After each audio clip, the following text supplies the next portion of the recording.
time that any better, right? For our flyover. On this beautiful evening of August the 31st, 2022. My name is Wendy Allen. I'm on the board of the Lincoln Fellowship of Pennsylvania.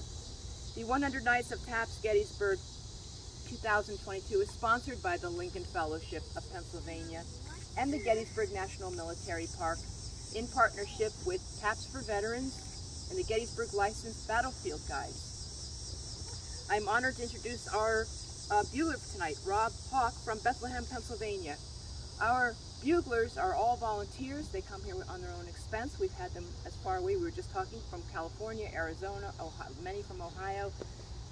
We couldn't have this program without their dedication, their patriotism, and their respect for the Gettysburg National Military Park. So please welcome Rob.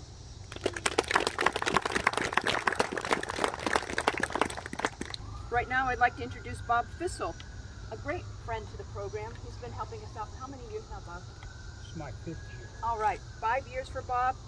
He's from Chambersburg. He will be assisting me tonight with our Enduring Pathway.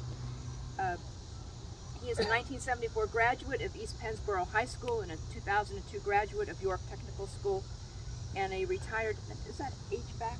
Is that how you say that, HVAC service Yep. technician?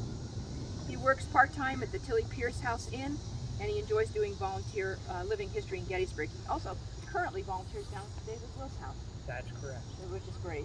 Thank you for everything you do. This evening, as we walked through this beautiful national cemetery, we were guided by pathways that brought us here to Soldiers National Monument.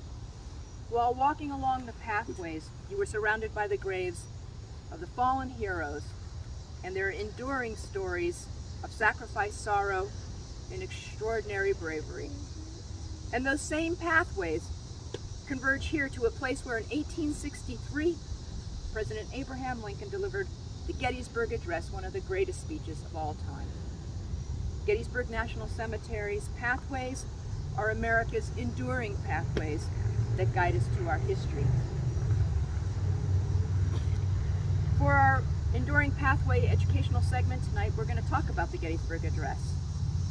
On November 19, 1863, Lincoln was here in Gettysburg to give a few appropriate remarks at the dedication ceremony for one of the country's first national military cemeteries.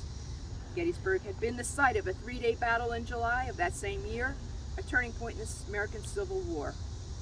The Battle of Gettysburg was a hard-fought victory for the North that came at a collective cost of more than 45,000 killed, wounded, or missing.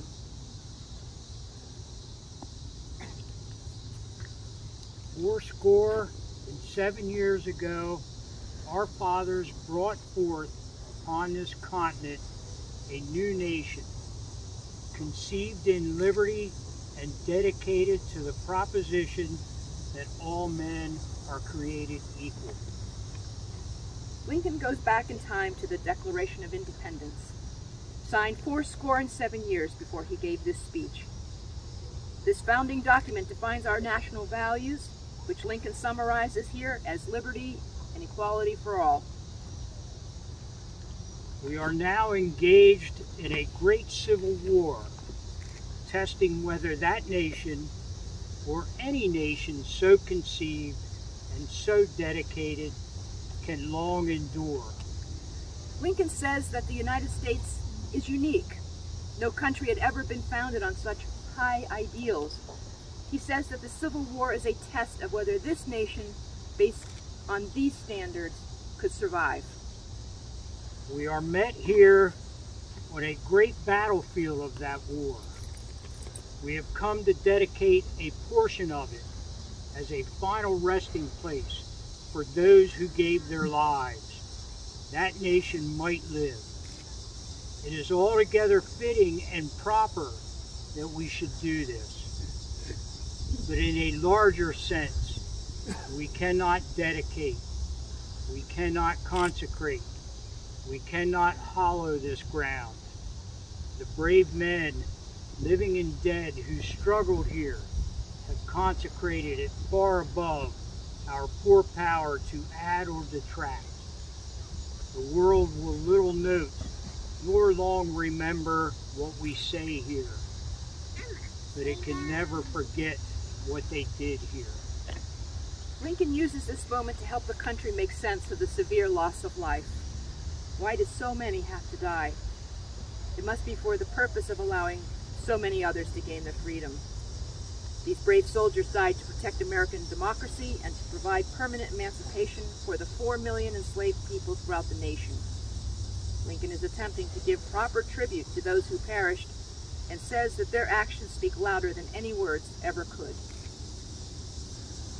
It is for us, the living, rather to be dedicated here to the unfinished work which they have thus far so nobly advanced. It is rather for us to be here dedicated to the great task remaining before us, that from these honored dead we take increased devotion to that cause for which they gave the last full measure of devotion, that we here highly resolve that these dead shall not have died in vain, that this nation, under God, shall have a new birth of freedom, and that government of the people, by the people, for the people, shall not perish from the earth. In the end, the Union won the Civil War, and slavery was abolished. And so, as Lincoln said, the values of liberty and equality were given a new birth. However, he also correctly anticipated that it would be an ongoing struggle for the country to reach a point of true liberty and equality for everyone. It is up to all generations to make sure that the United States remains a nation dedicated to the proposition that all men are created equal, and to ensure that this government of, by, and for the people shall not perish from the earth. Lincoln challenged us. He said that this unfinished work is the great task remaining for every generation. Thank you, Bob. Again, I am honored to welcome Rob Hawk from Bethlehem, Pennsylvania. Rob is a native of Wilmington, Delaware, where he started playing the bugle with Blue Rock Junior Drum and Bugle Corps. Moving to Easton, Pennsylvania in 1973, where he continued to play bugle with the Chessman Drum and Bugle Corps. During this time, he was introduced to the trumpet. He enlisted in the United States Marine Corps on July 7, 1978. While in boot camp, he was the platoon bugler. He played taps and reveille until his graduation. Since his honorable discharge from the Marine Corps, he has continued to play taps at workers' memorials and various military memorials. Thank you. We meet here in Gettysburg National Cemetery so that we shall never forget our brave American veterans. We remain steadfast in our dedication to the great unfinished work which those who fought here, as well as in many foreign lands, so nobly advanced. And we honor that they gave the last full measure of devotion so that this nation under God shall have a new birth of freedom, and the government of the people, by the people, for the people, shall not perish from the earth.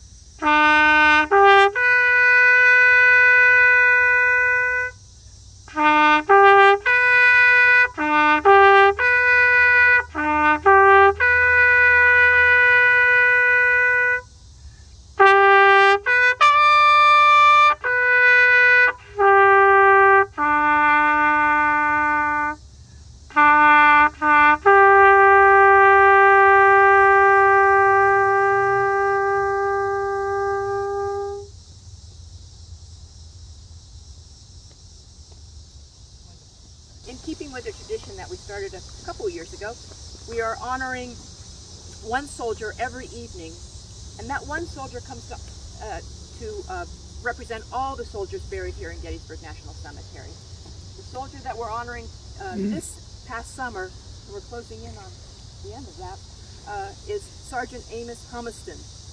We placed his image on our commemorative coin that we present to our buglers and other participants.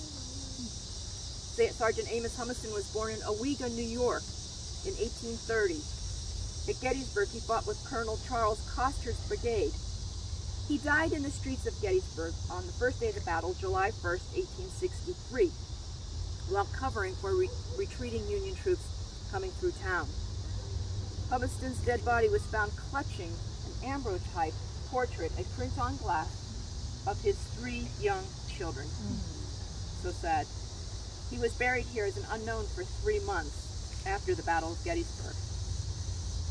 Soon, this portrait was published in a New York newspaper. His wife, Belinda, learned that Amos had died. She recognized the children of the children on the portrait in the newspaper, and quickly identified as Amos. And the children of the battlefield are Frank, Frederick, and Alice Humiston. Gettysburg citizens memorialized Sergeant Humiston's place of death, or where he was killed, downtown in Gettysburg. If you know Stratton Street and where the railroad tracks are and where the fire department is, you can kind of pull into that fire department and see this beautiful monument. Actually, I drove by it today. It's really quite beautiful.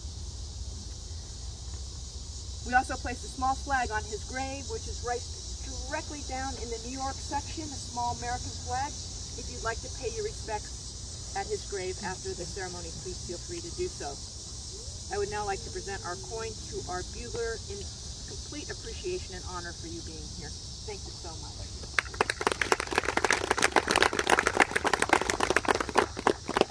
We sound taps here every night at 7 o'clock. Our last program will be on September the 5th. Before I close the ceremony, I would like to invite any veterans, active service members, or National Guard soldiers. Please stand with our bugler tonight so that we can thank you for your service. Please join our bugler.